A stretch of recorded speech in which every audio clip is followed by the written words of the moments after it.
အားလုံးပဲမင်္ဂလာပါ Flick ကနေပြန်လည်ကြိုဆိုလိုက်ပါတယ်ဒီနေ့မှာတော့2026ခုနှစ်ရဲ့ကြီးကျယ်ခမ်းနားသောရုပ်ရှင်ဖြစ်လာနိုင်တဲ့စကားတကားအကြောင်းကိုဝင်ပြပေးသွားချင်ပါတယ်ဟုတ်ပါတယ်လာမယ့်ဇူလိုင်လ19ရက်နေ့မှာရုံတင်ပြသမယ့်ဒါရိုက်တာခရစ္စတိုဖာနိုလန်ရဲ့ဒေါ်လာ350ကုန်ကျခံရိုက်ကူးထားတဲ့ IMAX ရုပ်ရှင်စကားကြီး Theodicy အကြောင်းပဲဖြစ်ပါတယ်နိုလန်အနေနဲ့ဒီဇလန်ကိုရုပ်ရှင်ပိတ်ကားပေါ်မှာဘယ်လိုပုံဖော်မလဲဆိုတဲ့ theory အကြောင်းမပြောခင်ဒီစကားရဲ့နောက်ခံသမိုင်းအကြောင်းကိုအရင်ပြောပြဖို့လိုပါတယ်ကျွန်တော်တို့ဘာတွေကြည့်ရမလဲဆိုတာကောင်းကောင်းနားလည်ဖို့အတွက်ဇလန်ကဘယ်ကစလာတယ်လဲဆိုတာကိုအရင်သိထားပါမယ်ဆိုတော့ကျွန်တော်တို့စလိုက်ကြရအောင်ပါပိုင်း1တနာရီရဲ့စပြူရာဂရိစာပေပညာရှင်ဟိုမာရဲ့ Theodicy ကဗျာဟာတမန်ဇလန်တစ်ပုဒ်တည်းမဟုတ်ပါဘူးဆိုတော့ကြည်ဘူးသမျှစွန်စားကန်းဇလန်နိုင်နီးပါးရဲ့အခြေခံအုတ်မြစ်လို့တောင်ဆိုလို့ရပါတယ်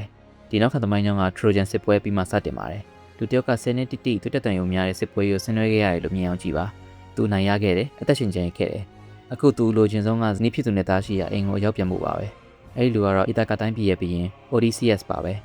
ဒါပေမဲ့သူကနဖျားရဲ့ပြမမီရဲ့အတွက်သူ့ရဲ့အိမ်ပြန်ခီးကသတင်းပတ်နေငယ်သာကြားရမယ်အစားနောက်ထပ်10နှစ်အထိချိန်ယူခဲ့ရပါတယ်ဆယ်စုနှစ်တစ်ခုကြာအောင် Odysseus နဲ့သူ့ရဲ့တင်မောသားတွေဟာတန်နာရီလာအိမ်မဆိုးတွေရောက်ရှိသွားခဲ့ပါတယ်လူတွေကိုဝက်တွေဖြစ်ပြောင်းပစ်တဲ့ဆိုးမတွေအုပ်စိုးတဲ့ကျွန်းလူသားစားဘလူတွေနေထိုင်တဲ့ကူတင်မောသားတွေကိုသူတို့ရဲ့တန်နဲ့ညှို့ယူမှုဆွဲပြီးတပ်ပစ်တဲ့သတ္တဝါတွေစောင့်ကြည့်နေတဲ့ပင်လယ်ပြင်ကြီးကြောင်းကျွန်တော်တို့ပြောနေတာပါဒီတော့တွင်အီတာကာမှာကျင်းခဲ့တဲ့သူ့ရဲ့ဇနီးပင်နယ်လိုပီယာလည်းအကျယ်တဲနဲ့ရင်ဆိုင်နေရပါတယ်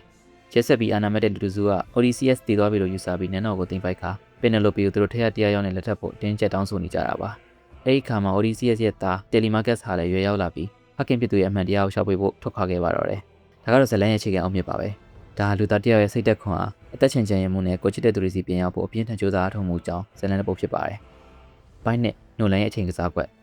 Inception ရဲ့ချို့ထွေးရဲ့ Lorry နဲ့ Interstellar ရဲ့ချိန်လူရိုက်တင်မာမှုတွေကိုဖန်တီးပေးခဲ့တဲ့ Director ဟာနှစ်ပေါင်း3000တက်တန်းရှိတဲ့ Greek ကဗျာတစ်ပုဒ်ကိုဘယ်လိုကင်တွယ်မလဲပြောရရင်တော့သူကျွမ်းကျင်ဆုံးလုပ်ကိုအလုပ်ချင်းအားဖြစ်မှာပဲဒါကတော့အချိန်နဲ့တိစောက်ပုံကိုကစားခြင်းပဲဖြစ်ပါတယ်ဆီရိုမမန်တိုဒါမှမဟုတ် The Prestige တို့လိုရှုပ်ထွေးပြီးစက်ကွက်ဖြောက်တမ်းမှုမရှိတဲ့ဇလန်တွေကိုနဲ့သက်သူဆိုရင် Theodicy ရဲ့ဇလန်တိစောက်ပုံကိုသဘောကျမှသိချပါပဲပြီးတော့ဟိုမာကဒီဇလန်ကိုစကနေဆုံးတည်တဲ့တမတ်ထေမပြောပြခဲ့ပါဘူးတကယ်တော့မူလကဗျာကဇလန်ရဲ့အလဲကနေစတင်တာပါဇလန်စတင်ချိန်မှာ Odysseus ပျောက်ဆုံးနေတာ20ပြည့်နေပြီဖြစ်ပြီးသူဟာ Calypso ဆိုတဲ့နတ်သမီးနဲ့အတူကျွန်းတကျွန်းမှာပိတ်မိနေပါတယ်အဲဒီကနေမှသူရင်တွေ့ကြုံခဲ့ရတဲ့ထိတ်လန့်ပွဲစွန်စားခန်းတွေကိုပြန်ပြောင်းပြပြတာပါနိုလန်အနေနဲ့ဒီ non-linear storytelling တိစောက်ပုံကိုအမိရသုံးမှသိကြပါတယ် Odysseus ကတိတ်ကအိမ်မဆိုးတွေကနေလွတ်မြောက်ဖို့ရုန်းကန်နေရတဲ့အချိန်ပြစ္ဆုတ်ပံမှာ Telemachus ကသူ့ကိုရှာဖွေနေတဲ့အချိန် Penelope က Ithaca မှာအန္တရာယ်များတဲ့စိတ်ပိုင်းဆိုင်ရာကစားကွက်တွေနဲ့အဆောင်တိုင်းနေရတဲ့အချိန်စတဲ့အချိန်ကာလ timeline မျိုးစုံရှင်းနွယ်နေတာကိုတွေ့ရမှာပါ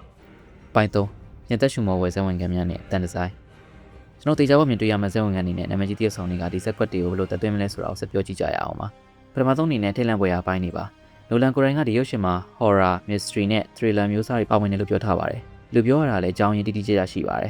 မျက်လုံးတစ်လုံးနဲ့ blue ဖြစ်တဲ့ Cyclops Polyphemus ကြောင့်မပါပဲ Theodicy ဇလန်ကိုပြပြလို့မရပါဘူး Odysseus နဲ့သူ့လူတွေကဒီ blue ကြီးနဲ့အတူခုတစ်ခုလေးမှာပိတ်မိနေပြီးအသက်ရှင်မှုအတွက်ဉာဏ်ပညာသုံးရုံထွက်ရမှာပါရုပ်ရှင်တကားလုံးကို IMAX 80mm film camera နဲ့ပဲတည်တံ့ရိုက်ကူးထားတဲ့အလဲရဖြစ်လို့ဒါဟာတမန်စီချိန်သုံးပြီး blue နဲ့ချနဲ့နေတဲ့ဇဝင်ခံမျိုးဖြစ်လာမှာမဟုတ်ပါဘူးဒီကန်းကကြောက်မက်ဖွယ်ကောင်းပြီးကျဉ်ကျက်ပိတ်လောင်နေတယ်လို့မျိုးခံစားရမယ်ပြင်လက်တွေ့ဆက်ဆံအသက်ရှင်မှုရုန်းကန်ရတဲ့ထိတ်လန့်ဇက်ကွက်မျိုးဖြစ်လာမှာပါခွန်အားတက်တင်မဟုတ်ပဲဉာဏ်ပညာကိုပါသုံးမှထွက်ပေါ်ရနိုင်မဲ့ပြင်းထန်ပြီးဉာဏ်တမမဖြစ်ရမယ့်ဇဝင်ခံတစ်ခုဖြစ်လာမှာပါ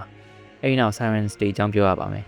သူတို့ဟာတချင်းဆိုပြီးတင်မောသားတွေကိုယူသွတ်သွားစီကသူတို့စီရပိုပင်လယ်ပြင်ထဲကိုခုန်ချအောင်လုပ်နိုင်တဲ့သတ္တဝါတွေပါ Odysseus ကသူ့ကိုယ်သူတင်မောရတိုင်းမှာကျိုးနဲ့ချီပြီးဒီကြဘောမခုန်ချပဲတချင်းနိုင်ကိုနောက်ထောင်ခဲ့တဲ့ဇလန်ကပြမနာမည်ကြီးပါတယ် Black Panther နဲ့ Oppenheimer တို့မှာမြုံနိုင်စရာကောင်းတဲ့နောက်ခံတေဂီတာတွေနဲ့ Oscar နှစ်စုအထိစကူထားတဲ့ Ludwig Göransson ရဲ့တက်ရံနဲ့အတူဒီစကားဟာတန်မိုင်းဆိုင်ရာအရလုံးဝအောင်ဆွေးမဖွယ်ရကောင်းတဲ့ experience အတွေ့အကြုံတစ်ခုဖြစ်လာမှာပါပင်လယ်လိုင်းတန်တွေနဲ့နှဆိုင်တဲ့စိတ်ပိုင်းဆိုင်ရာညှို့ယူဖန်ဆားမှုတွေကိုရွတ်ဆက်ထားတဲ့အတန်ဒီဇိုင်းကကြည့်ရှုသူတွေထိုင်ကုန်ကိုပါတုံခါသွားစေမှာပါပိုင်းလေးဒီမှာထားသော casting နဲ့ energy ဒီဥဆောင်ရွေးချယ်မှုအောက်မှာလည်းလူတိုင်းစိတ်ဝင်စားနေကြတဲ့အချက်တွေရှိပါတယ် Matt Damon က Odysseus ဖြစ်တဲ့ဥဆောင်ဖို့မိုးစိမ်မွေးစစ်ကိုတနေ့တိတိထားခဲ့ပြီးဝှေ့ချခဲ့တယ်ဆိုတော့ကျွန်တော်တို့သိပြီးပါပြီ Tom Holland ကသားဖြစ်သူ Telemachus Anne Hathaway က Penelope Zendaya ကနတ်သမီးအသီနာဖြစ်ပါဝင်ကြပြီး Odysseus ကိုကျုံးပေါ်မှာဖန်ဆီးထားတဲ့နတ်သမီး Calypso နေရာမှာတော့မင်းသမီးကြီး Charlize Theron ကတည်ဆောင်ထားတာကိုတွေ့ရမှာပါဒါပေမဲ့ကျွန်တော်လုံးဝထင်မှတ်မထားတဲ့ဟင်ကနေဟန်ကနေဖြစ်သွားစေရဲ့နောက်ထပ်ပါဝင်လာသူကတော့ Travis Scott ပါပဲ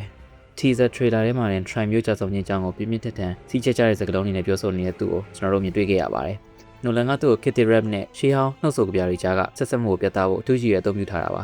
Shake It Green မှာဒီဒိုမော်ကွန်းကြပြတွေကိုစာအုပ်ထဲကနေဖတ်ပြတာမဟုတ်ပဲလူကိုကြီးရှေ့မှာစီးချက်ညီညီရွတ်ဆိုပြပေးခဲ့ကြတာပါပြင်းထန်ပြီးခံစားမှုပြပါတဲ့ဆွဲရင်ကြောင့်လူသိများတဲ့ကိရိနုပညာရှင်တယောက်စီကနေရှေးဟောင်းရွတ်ရစင်လာကိုပြန်လည်ထင်ရပြသတာကိုမြင်တွေ့ရခြင်းကရွှေရှင်စကားလုံးမှာထူးခြားဆုံးဝင်ကတစ်ခုဖြစ်လာမှာပါဒါဟာရှေးဟောင်းဇလန်ပြပြခြင်းနဲ့ခစ်တစ်တန်ဖန်တီးမှုတွေကြားကခွာချက်ကိုပြီးပြည့်စုံတာပေါင်းကူပေးလိုက်တာပါပဲ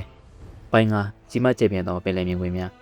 ပင်လယ်ပြင်စက်ဝင်ကန်ရဲ့ကြီးမားတဲ့တိုင်းတာတွေအတွက်လည်းကျွန်တော်တို့ကြိုတင်ပြင်ဆင်ထားရပါမယ်။ TODC ရဲ့နှစ်တာရာကပင်လယ်ပြင်မှာတက်ရှင်ကျင်ရေးဇလန်မှာရေကူးရေးနေရာတွေအနေနဲ့လည်း Morocco, Italy, Scotland နဲ့ Iceland တို့ထိသွားရောက်ပြီးသဘာဝအတိုင်းအားဆုံးခွန်စားရေကူးထားတာဖြစ်ပါတယ်။နဖျားရဲ့မြေတော်သားကြောင့်ဖြစ်ပေါ်လာတဲ့မုန်တိုင်းတွေကြားထဲမှာအကြီးကျယ်ရိုက်ခတ်ခံနေရတဲ့ရှီအောင်ဂရီတင်မောတွေကိုကြီးမားကျယ်ပြန့်တဲ့ IMS မြင်ကွင်းတွေနဲ့မြင်အောင်ကြည့်လိုက်ပါ။ခီးစဉ်ရဲ့ရုပ်ပိုင်းဆိုင်ရာပြင်ပန်းဆင်းရဲမှုတွေကိုဗဟိုပြုတင်ဆက်ထားပြီးပြည်သက်ကိုတနညတာမှုကင်းမဲ့တဲ့ပင်လယ်ပြင်ကြီးရဲ့အလေတက်တဲ့ကိုခေါ်ဆောင်သွားမှာပါ။နောက်ဆုံးအနေနဲ့ဇက်ရှင်မြင့်ဆုံးခန့်ဖြစ်တဲ့ဇသိမ်းပိုင်းကိုတော့ spoiler ဖြစ်စီမှာဆိုလို့ဒီမှာဒီလောက်နဲ့ပဲချန်ထားရခဲ့ပါမယ်။ဒါပေမဲ့တေချာတာကတော့ရုပ်ရှင်ရဲ့စိတ်လှုပ်ရှားပွဲအကောင်းဆုံးခိုက်တန်းဖြစ်လာမှာပါ။တဖြည်းဖြည်းချင်းရေပိုရတဲ့ခြေနေကနေပြစ်ထန်တဲ့ဒနာရီလာအရှင်ဇသိမ်းပိုင်းကိုကူပြောင်းသွားပါလိမ့်မယ်။ Christopher Nolan ဟာနှစ်ပေါင်းထောင်ချီရှင်းတန်လာတဲ့ဇာတ်လမ်းတစ်ပုဒ်ကိုယူဆောင်လာပြီးသူနဲ့ထိုက်တန်တဲ့ကြီးကျယ်ခမ်းနားတဲ့ရုပ်ရှင်ဇာတ်လမ်းတစ်ပုဒ်ဖြစ်တင်ဆက်ပြသသွားမှာပါ။ကျွန်တော်တို့လည်းလိုအပ်ဖြစ်လာလိမ့်မယ်လို့ထင်ထားပါတယ်။ဒါဟာတမန်တမိုင်းဝင်မော်ဂွန်ရုပ်ရှင်တကားတော့ပဲမဟုတ်ပါဘူး။လူသားတယောက်ရဲ့တိကျနိုင်စွမ်းနဲ့အဆုံးဆုံးထိတွန်းပို့ခံရတဲ့စိတ်ပိုင်းဆိုင်ရာကြီးစဉ်တစ်ခုကြောင့်ဖြစ်ပါတယ်။ဒါတွေကတော့ TODC ရုံတင်လာတဲ့အခါကျွန်တော်တို့မျှော်လင့်နိုင်တဲ့အရာတွေပဲဖြစ်ပါတယ်။ကျွန်တော်တို့ရဲ့နောက်ထပ်အသေးသေးလေးလံတဲ့ဆက်မှုတွေကိုလည်းမလို့ရအောင် channel လေးကို subscribe လုပ်ထားဖို့လည်းမမေ့ပါနဲ့ခင်ဗျာ